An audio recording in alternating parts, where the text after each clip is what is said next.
भारतीय सशस्त्र बलों में भर्ती को लेकर भारत सरकार एक योजना लेकर आई है जिसका नाम है अग्निपथ योजना। इस योजना के द्वारा सेना में भर्ती होने पर प्रारूप ही बदल गया है। कई लोगों को इससे लेकर कई शंकाएं हैं और कई संदेह हैं, तो इसे ऐतिहासिक कदम माना गया है, यानी कि इसे ऐतिहासिक कदम माना जा रहा है।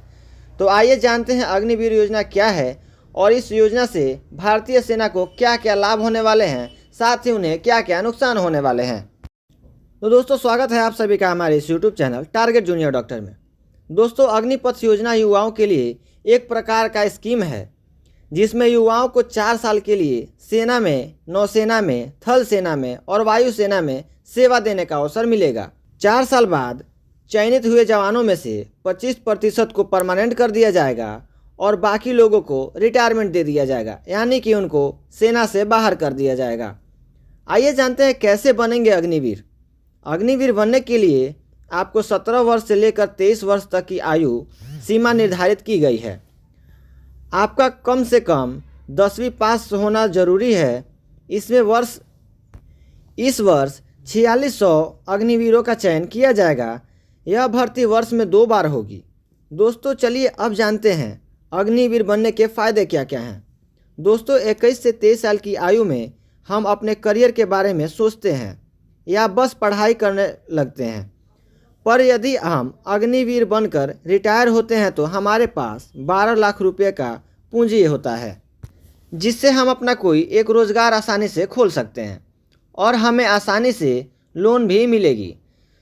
सोचिए कितने युवाओं की 21 से 23 की उम्र में 12 लाख की पूंजी होती है।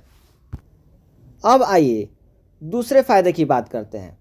कई बार यह प्रश्न आता है कि अग्निपथ योजना में से जो रिटायर होने वाले सैनिक हैं उन्हें नौकरी मिलेगी कैसे। इसके लिए कई राज्य सरकार ने अग्निवीरों को नौकरी देने के लिए वादा किया है। साथ ही असम राइफल और अन्य दूसरे बलों में भी अग्निवीर को प्राथमिकता देने की बात की जा रही है। अब आइए बात करते हैं तीसरे फायदे की।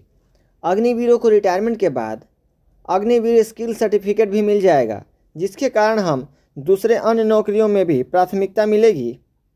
हम भीड़ का हिस्सा नहीं होकर अपनी एक अलग पहचान भी रख सकेंगे। अब आइए बात करते हैं चौथे फायदे की। जान लीजिए कि अग्निवीरों को इंजीनियरिंग, कानून व्यवस्था जैसे महत्वपूर्ण जैसे क्षेत्रों में भी काम करने की ट्रेनिंग दी जाएगी।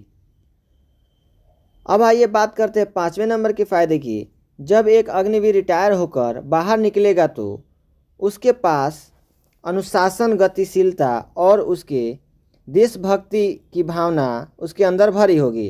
अन्य युवाओं में उस उम्र में इनका अभाव होता है। तो ये सारे थे अग्निवीर में भर्ती होने के फ़ायदे। अब आइए बात करते हैं अग्निवीर में क्या क्या नुकसान होने वाले हैं। अग्निपथ योजना के नुकसान की अगर बात करें तो कई लोगों का अलग अलग मत है। पहला मत है, इस योजना से भाड़े के सैनिक बनेंगे, जिससे देश के प्रति सेवा और समर्पण का अभाव होगा। यहाँ सैनिक का मूल उद्देश्य देशभक्ति होना चाहिए, ना कि पैसा कमाना। अब दूसरे मत की बात करें, दूसरा मत कहता है कि मात्र 6 महीने की ट्रेनिंग से सैनिक नहीं बनता। इसके लिए उसे ऑपरेशन में भाग लेना होता है। 3.5 वर्ष के सेवा काल में उसे एक फौजी का जज्बा नहीं आएगा। इतना कम ड्यूटी में कोई भी सैनिक परिपक्व नहीं बनता है, यानी कि मैच्योर नहीं बनता है।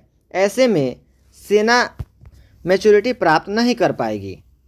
अब तीसरा मत कहता है कि यदि कोई अग्निवीर रिटायर होकर भ्रमित होकर देश विरोधी तत्वों से जुड़ जाता है तो ऐसे में हमारा ही अस्त्र हमारे ऊपर ही चलने के लिए तैयार हो जाएगा, यानी कि जैसे खुद की बंदूक खुद के ऊपर चल जाए वैसे ही ये अग्निवीर हमारे लिए साबित होगी।